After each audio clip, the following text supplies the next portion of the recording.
Everybody, it's Cedar here. Welcome back to another coaster countdown. Today we are counting down the top 10 roller coasters at Cedar Point. I got back from Cedar Point a couple, like one month ago. Went over the summer. It was awesome. Went for the first time. I loved it. Great. It's everything that they said it is. It is a great theme park. It is awesome. It's not my favorite. It's like my third favorite. It's an amazing theme park, and it was so worth the trip. I totally enjoyed it. Just gotta go to Kings Island, so woo. Cedar Point was better. Awesome. So we're going to be counting down the top 10 roller coasters there. Okay, let's start this roller coaster top 10 countdown off with the most recent coaster at Cedar Point, and that is Valraven, the B&M dive coaster they just got. This is the world's tallest B&M dive coaster. It also has the most inversions on a dive coaster, which is pretty cool. It was my first it's my second B&M dive coaster, actually. My first one was SheiKra at Busch Gardens, Tampa. I just found this one to be not the best dive coaster. It's a great dive coaster, don't get me wrong. It's like they barely did that themselves. It's not the best. I've been hearing that Griffin is better at Williamsburg, and I'm going to be running that, so I'm happy about that. But this is still a good dive coaster. This is definitely a good one. And plus, it has a taller drop than SheiKra, and that's what I like better about it. Number 9 is Gemini. This is the only wood and steel hybrid coaster by Aerodynamics. The other hybrid coasters are by RMC, which I kind of prefer RMCs than Gemini. Gemini is still a really good ride. It's a racing coaster. It's kind of like a twisted Colossus, only without as much of airtime and a little more. It's a tad bit rougher, just a tad, not It's not glossy smooth, but it is pretty smooth. This is a fun ride. This is a good ride. My family completely enjoyed this ride. We loved it. It's got some little good airtime hills. It's not that tall. It's good for the family.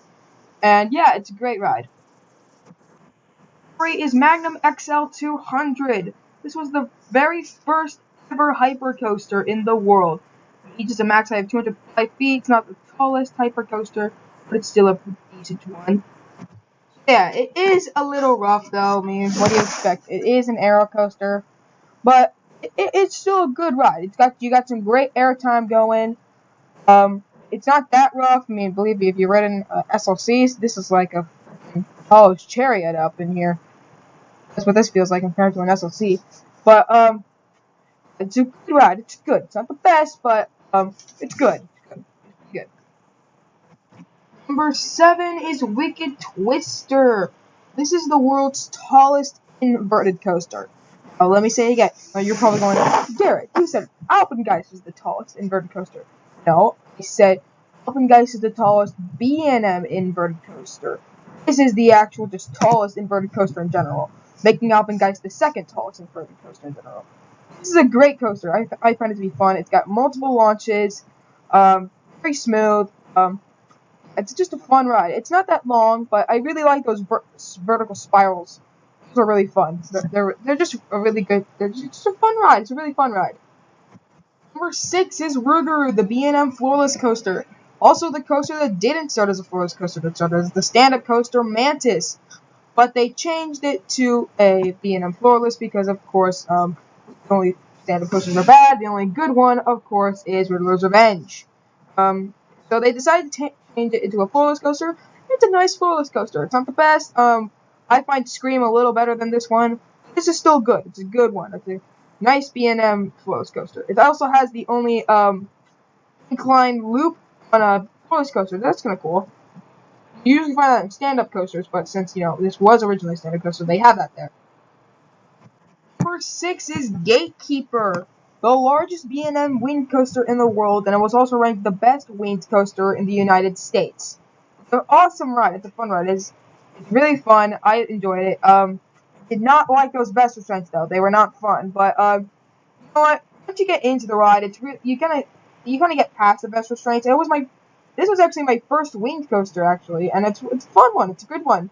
Those keyholes though, those are some cool near miss elements. So that's nice. It's a good B&M. It's a great B&M, actually. Sorry, it's a great B&M. Nice B&M. Number 4 is Raptor, the B&M inverted of the park. And the cool thing about Cedar Point is that They have a variety. They have a full variety of coasters. They have the Intamin coasters and the B&M coasters. Out of the B&M coasters of the park, this is the best. This is the awesome B&M invert. It's really good, very intense, very powerful. Yeah, it's not like it's my second favorite. My favorite is actually Silver Bullet, and probably people are like, yeah, Silver Bullet, because Silver Bullet is fun. It's also my home park. But this is a great ride. I love it so much. I want to ride it again. It's my second. So yeah. Also, I'm running Alpengeist soon, so that'll have another B&M invert. So yeah. This is still a good one. Definitely. Also very compact, which also makes it intense. So yeah. It's very compact. And also, like, it goes all about the midway, so that's really cool. Right, we're in the top 3. It's time for the big dogs. We're talking about 3 giant Intamin coasters that they have. Number 3 is Top Thrill Dragster. This was the world's second strata coaster. The first one was at Superman Ultimate Flight. Superman escaped from Krypton at Six Flags Magic Mountain. So they decided Cedar Point, being, trying to top everyone else, decided to make this to make it taller. But to be honest, I prefer this much more than Superman Escape from Krypton. Superman Escape from Krypton is fun, but this is just awesome. It's like a taller and faster version of Accelerator, which is really fun. It's a very awesome ride. It's very cool. I only wish it was longer. I only wish it was longer. That's my only complaint, but it's still an awesome ride. Also, they have bleachers, so you can watch the launch from the station. Yeah, it's fun. Awesome. Okay, number 2 is definitely going to spark some controversy. Number 2 is Millennium Force. So, people are going to be thinking, Garrett, this is Millennium Force we're talking. But, see, I was kind of disappointed by it. I thought it was going to be this awesome, super crazy, awesome thing. And really, it was just kind of like any other kind of coaster I've ridden. Don't get me wrong, it's awesome. Like, it's number 5 now on my top roller coasters that I've ridden. I'm going to make a new list after I go to King's Dominion and Busch Gardens Williamsburg. But just not really.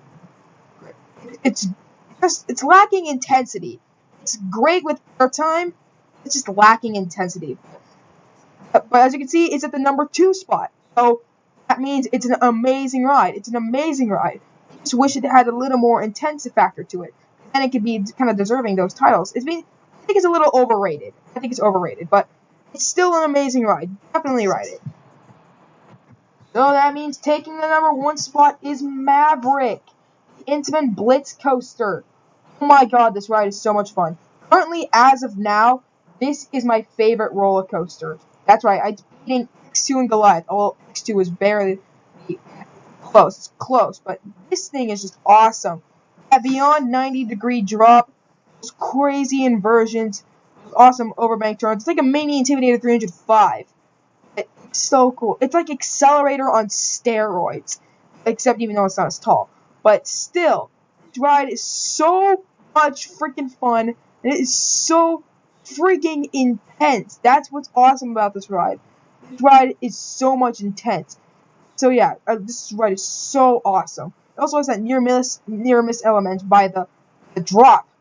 So yeah, it's such an awesome ride. Thank you all so much for watching, and I will see you all next time. Peace out.